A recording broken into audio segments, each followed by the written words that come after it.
Fact of the matter is, you can't dictate someone's behaviors, especially if that someone has ambition. Good point. Now, topics for discussion. Let's just mull these suckers over here for a second. Just saying, people, Smith & Forge hard cider. It's very good stuff. Oh, here I go. Just as I start recording. One moment, please. Okay, now that I'm back from my little junket to find out what was the distraction in the house, let's get started. The point of discussion today is cartoons that should be rebooted. This year has been a wondrous one for cartoon reboots. I mean, we've seen the return of the Powerpuff Girls. So, cartoons... Mojo, Jojo, and all. Cartoons that could stand a reboot. Like, would you like to see a new season of Dexter's Laboratory? I personally, I'm not sure how y'all felt about the show back in the day, but it was my show, Samurai Jack. I'd like to see that one come back. Now, when I'm talking about shows that could stand a reboot, let's say somebody made a contemporary new adaptation of Rocko's Modern Life. Is that so? Yeah, it would not be an entertaining show. I've never seen this show, so I wouldn't know. Or shows that you know needed continuity. I know it failed with Rugrats all grown up. Yeah, that was an ultimate fail. I didn't even like that one. Yeah. Rugrats was my stuff back in the day, but shows that could stand some continuity. Like, you knew these characters when you were a kid. Uh-huh. And just seeing them all grown up and, trying to make it so different, it just didn't do it for me. That's the thing. It was like the premise of a world, the endless world of wonder of an infant. Right. And it's like they're supposed to remain the same age through the whole show experience. That's the thing. Television shows don't have continuity. But it's kind of how Joe Swatson's wife was pregnant on Family Guy for about 3 seasons. They even made mention of it themselves. Yeah. But this is what I'm talking about. Shows that no longer are on the air and could be brought back. A reboot on Freakazoid. Freakazoid. Now, that was an interesting one. That was a very interesting show. Love it or hate it, Steven Spielberg's Freakazoid was interesting. It was very interesting. I wish they would have gotten Jim Carrey to do the voice acting for him. But in general, the character Freakazoid. Let's say they made a new Freakazoid. Well, Steven Spielberg's Freakazoid was just hackneyed, quirky cartoon humor. But let's look at other Spielberg products around that time. Animaniacs, Pinky and the Brain, Looney Tunes, Tiny Toons. Angry Beavers. Spielberg didn't touch that. Oh, yeah, good point. Spielberg projects. The cartoons Steven Spielberg made were wacky. And Freakazoid was no different. It was a wacky cartoon. However, the premise was sound. A cartoonish superhero powered by the internet. Now, a modern adaptation of Freakazoid would probably be a much darker thing. Mm-hmm. It wouldn't be kooky or zany. It would have humor in it, but it would be a twisted, dark humor. But that's just me saying. I mean, you could have adaptations after adaptations. Let's look at reboots that didn't go too well, like Teen Titans Go. Miraculously, it's still on the air, but it is so annoying. It is very, very annoying. For some reason, kids get a really big kick out of, cartoon characters being highly annoying these days. Whereas to, our generation, we like to watch our characters be the ultimate badass and whatnot, and watch them slay whoever was in their path. I'm not getting it twisted. I'm just saying. I would like to see a lot of my cartoon characters that I really looked up to back in the day were ultimate badasses. On some real. Yeah, cartoons need to have conveyance. They need to progress. Every cartoon right now throws itself on the whim of Deus Ex Machina. Yeah. Okay, that's a bit of an exaggeration. There's cartoons that do No, progress. I wouldn't exactly call it an exaggeration. Steven, I mean, there's Steven some Universe. things that click into it. Yeah. Steven Universe has conveyance. It moves forward. There's a plot. There's subtext. There is a life lesson in all Steven Universe.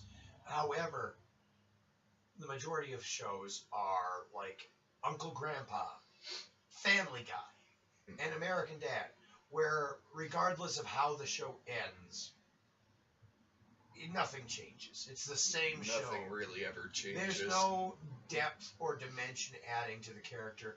There's the illusion. Same plot, same scenario, just There's the different, illusion. areas of Progression and growth. Yeah. But these characters don't learn or change at all. Now, the illusion of progression is great for the sitcom style thing. Mm-hmm.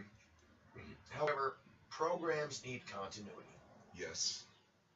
Regardless of the spectrum of Like, whatever happens hey, in said program, it's like, hey, they remember all need this? same continuity. Remember this? This happened in the past. But with sitcoms, continuity comes in clip show format. It's like they're remembering things that happened. And it shows the remembering the thing that happened. Right, past flashbacks and whatnot, And it's the same thing, past flashbacks of, faults or, feats that went unaccomplished is what drives them usually, Well, no, to do better the next time. It's not even that. Now, continuity I'm looking for in a series is forward continuity. Like in Rick and Morty. Rick and Morty references the forward progression of events in a subtle way. You notice things from previous episodes in the episode you're watching. This is true. This is called forward continuity. This is literally having a reference point to the past. That this was something accomplished. We're actually following a forward progression of events. You don't get that with sitcom-style animated series where everything just throws itself on the whims of Deus Ex Machina and everything returns to normal at the end. Right. And those kind of every shows... single fucking episode. No, yeah. But the shows that have progression through subtext, subtle things, these shows are more tailored towards adults, I feel. Yeah, you're right. It just taps into our sense of humor better. Well, that's because we had better writing. We had better everything. Right. The kids nowadays don't have an idea for clever things. They don't have a mind for clever things. It's true, too. I mean, don't get me wrong. I have seen some kids get pretty darn clever, like your nephew, for instance, Yeah. But, okay, like video games, for example. Video games have no conveyance anymore. Yeah. They don't explain things visually, so you figure shit out. Right. That's the main perk in first-person travel video games where you're traveling on said universes. Yeah, well, listen, Jordan. You'd have that little fucking game sprite that's like, Mega Man. that fucking annoying thing. Like that fucking... Keep charging forward from left to right. Telling you what to do. Why? Just give us an image on what to do. Just right. Give us a hint. Just the slightest hint. They do in the Zelda universe, They give you the slightest hint. They expect you to figure shit out for yourselves. No. Zelda has lost the ability to freely guide you. Zelda has that annoying little fucking fairy that gives you a huge dialogue. No, listen. gives you a huge fucking dialogue trove to read through and understand that you are now a fucking guy with a sword and a magical destiny. Now, honestly, what I would like to see in a video game is you have no idea what the fuck's going on, but they give you a startup level, something that gives you an understanding of what's going on, without these lengthy fucking tutorial menus and menus and menus and menus. Okay, I hear you. Like, in an RPG, a tutorial menu is at the start, this one guy telling you how to fucking use your abilities. Right. Like, here, select this and you'll attack. Select this and you'll defend. Run away, you pussy! Because this motherfucker is scary, and what are you but just a guy in a green skirt and a green hood? Yet, there's actually non-verbal ways to issue conveyance. Yeah. Like, initially, draw your attention to a health item. It's like, what's this? I have no idea. Oh, it makes me healthy again! We might need to put a pause on this, Jacob. My laundry is done. We'll resume this conversation. Be back shortly. So, anyway, back on to comments about reboots. Why some shows should be rebooted, why some shows shouldn't be rebooted, what shows would be we like to see rebooted. Feel free to comment. You know, just watch this video, subscribe to this channel, and comment. Help feed Jordan. This brain could use a lot of feeding, let me tell you. Yeah, look at him. Just look at him. He's tragic. He's like one of those pound puppies. Oh, God. I wouldn't exactly beat myself down that far. Speaking of reboots that didn't go well. Yeah. Pound puppies. You know what? Actually, everything seems to be a reboot or a revamp or a remodeling of something that has been done in the past. Where's the original? And where's the new thinking? Meat.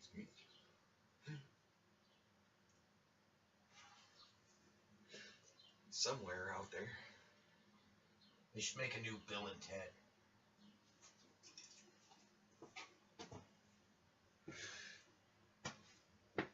You know what they should make? Sit your ass down, Jordan. Stop handing from the camera. More Digimon. Oh, God, no. Never. Never. You know what? Pokemon, Digimon. Okay, you know what Pokemon was? It was a video game to show gamers how fucking lonely they are. It encourages friendship and coordination in order to play your digital Michael Vick style dogfighting. It was ultra large pixel before Minecraft was even thought of. Just think about this. It's a game that insists upon the gamer having friends. And not many gamers back in the day had friends. Let's be honest. If you were a gamer, I don't give a shit. I had lots of friends, but still, give me a Game Boy Color and Pokemon Red, Blue, or fucking Yellow version, I'll whoop your ass. Jordan, the point here is gamers don't have friends. They have rival trainers. I mean, if you could my Pokemon is better than yours, yeah, if you could just reduce it down, Pokemon in itself was a game based on gamers. Pokemon trainers were just gamers, and they didn't. And for the most part, his arch rival's name was Gary. Gary. Like, that's a name that you can revile so well because there's usually that guy. He's like, I'm Professor Oak's nephew, so I get to choose the first Pokemon. Yeah, you're left with whatever's stuck with you. Yeah. So, but that's the thing. Every game has that guy. That guy. Pokemon just got lucky with the name Gary. You know what it was going to be called before Gary? It was Blue. Blue, yeah. Blue. I remember that. They especially made that prominent in the blue version of Game Boy Pokemon. That was an option for his name. He was like, what do you want your arch rival's name to be? Blue Oak. Yeah, you can't say blue. Blue. How can you violently say blue? No. Blue. It's No, impossible. but you can say Gary with such revulsion. Gary! And that's the thing. Like, every video game has... And they had a special song for whenever he encountered your ass, too.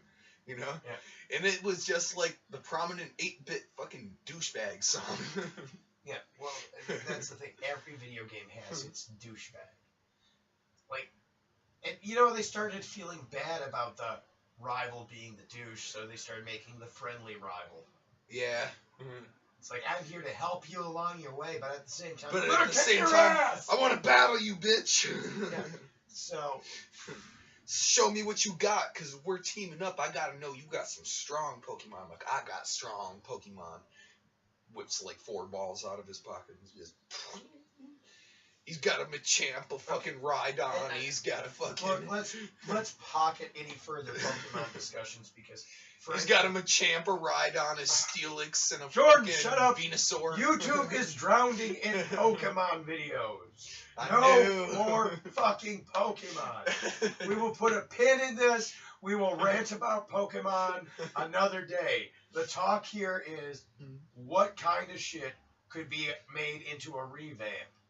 Like, here's an idea. It hasn't been done recently already, huh? Yeah. Like, reboot something.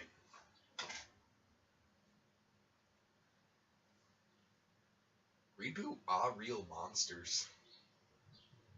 That would be pretty nifty. That would be a nifty one. I wouldn't lie. Like, reboot. Uh-huh. Remember Reboot? Yeah. ABC? I do. I don't remember much. I've only ever catch glimpses and pieces of that show, but I do remember watching it on occasion. It was so state of the art in the 90s. I think I was face deep into a cleavage when that went down. Conan the Barbarian. That would be pretty sweet. I mean, they've done... No. In terms of cartoon shows, Dave the Barbarian. Bazonkers. Oh my god, no. Don't... I love Dave the Barbarian. No. That was a cool show, dude. It was terrible. Are you kidding me? It was terrible. Just terrible. Dave the Barbarian was awesome. He was stupid and, like, you know, not exactly all there because he took one too many hits to the head, but still, you know, when he went into his badass stage, it happened. Yeah. We have a guest on video, people. And This is Mr. Dave Ulrich. Yeah, go for it, Dad. I'm just having a discussion here. No Dave the Barbarian. That would never be revamped. Never. I thought that was a cool show. Let's stay on. I guess you're entitled to your own opinion, then. I am entitled to my own opinion, especially when it's Yeah, right. this is true. Toxic Avengers. Toxic Avengers, huh? No, You see, that would never happen. I was gonna say, I believe that show got a lot of, like, hate involved with it. But I didn't like that show. I thought all the characters were ultimate douchebags. So let's narrow the spectrum down to things that were just mutually entertaining. Things that were worth watching, like Rocco's Modern Life. Hey Arnold. I thought the heifer from that show was, like... Heifer? Yeah. That literally was his name. Yeah, I know. Heifer. Rocco pronounced it heifer. He was raised by wolves. Yep. Hey, I really And sympathized. surprisingly not eaten. Yeah, I sympathized with Filbert. I mean, being a nerd in elementary school, even though I was an evil nerd, was like Filbert. The turtle just, it made me feel so good Warm about and fuzzy. myself. Warm and fuzzy inside. I knew he was a mocking reference of Woody Allen. But, Yeah. you know, Filbert was entertaining. We should put pause on this. Well, actually, I think I'm going to wrap it up. I mean, it's been like 20 minutes. On the dot, as a matter of fact. So that's the end of this video. We shall see you later, y'all.